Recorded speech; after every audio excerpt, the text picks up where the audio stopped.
project. I smoke a lot of cigarettes, coffee, and I do a lot of work at the intersection theater and media art. Knowing there's something weird going on in your brain.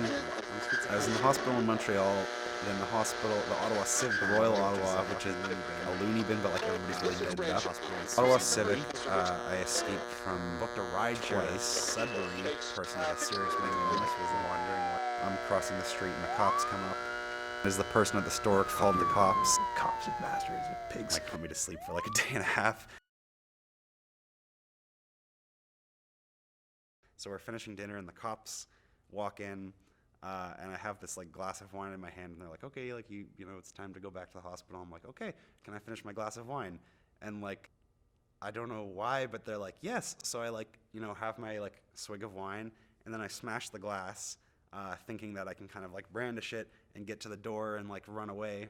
But that's not how cops work. They don't like, they escalate, they don't back down. So they like pull out their tasers and I really don't want to get tased. So I drop the wine glass and it's just kind of like, oh, don't tase me, bro, type thing. So they don't, luckily. And they like take me outside. And I had this red hoodie on with like the hoodie strings. And they like, one of them like takes out this knife and like cuts the string and is like super pissed at me. And I get in the back being all kind of like young and belligerent and white and punk. And they take me back to the hospital. And they like stick a needle in my leg and like put me to sleep for like a day and a half. I woke up at 6 a.m. and went back to sleep. And then at 2 o'clock in the afternoon, I woke up to the police coming into my room. I think Artie Lang wrote, a schizophrenic is somebody who has too much fun with their thoughts. So what I try to do with my art is take that joy of playing and apply it to something material rather than something internal. You don't think of mental illness as being a fun thing, but like a lot of my art is trying to manifest this wild, playful creativity that has in some ways been so upsetting and powerful, and take that and put it into reality and share it with other people. Like a lot of my hallucinations, I'd hear like distortions on the radio. So I have this transistor radio, I gutted it, and I'm putting hardware inside it so that I can play audio cues off of it. So sitting around a campfire, we'd be listening to the radio and then I turn a dial or press a button, and then it distorts in the same way that I've experienced. So the audience is brought into the experience of hearing this weird stuff on the radio while sitting around a campfire hearing a story. Having a mental condition that's different to other people, there are a couple different ways I can frame that.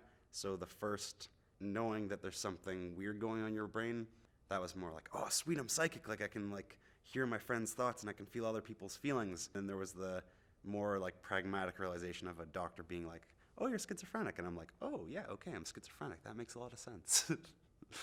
My family, they tried to treat me the same, and then as I tried to avoid them by traveling around and, you know, being homeless and not in Ottawa, there was this feeling that something was wrong, but not really a grasp on what they could do about it. That's a difficult question. I'm quite open about sharing my diagnosis and experiences. So how I feel about people knowing this generally actually depends on how they respond to what I tell them. So sometimes I'll tell somebody like, oh yeah, I got this schizophrenia, and then they're like, oh my God, I'm so sorry. And I'm like, oh, what? Like, okay, like that's kind of weird. When I tell people that I'm on the psychosis spectrum, often they want to know what my hallucinations are. They want to know how it happened. They want to know if they have a relative who has some kind of psychotic thing. A lot of the time they're like, oh, well, like what medication are you on? Because it seems to be working so well. And like, if I could get my cousin on this medication, then, you know, they'd be doing really well too, which isn't how it works.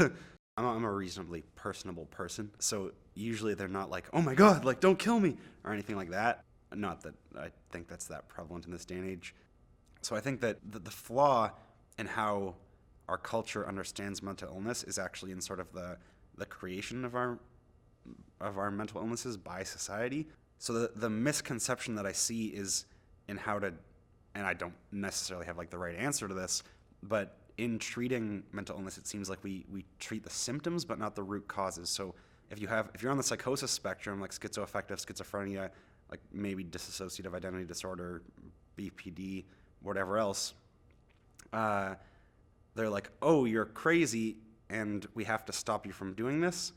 And there's like, differently abled gets kind of laughed at because it's like, well, you're not differently abled, there's something wrong with you. But actually all these things are things that can be useful to me or to somebody else.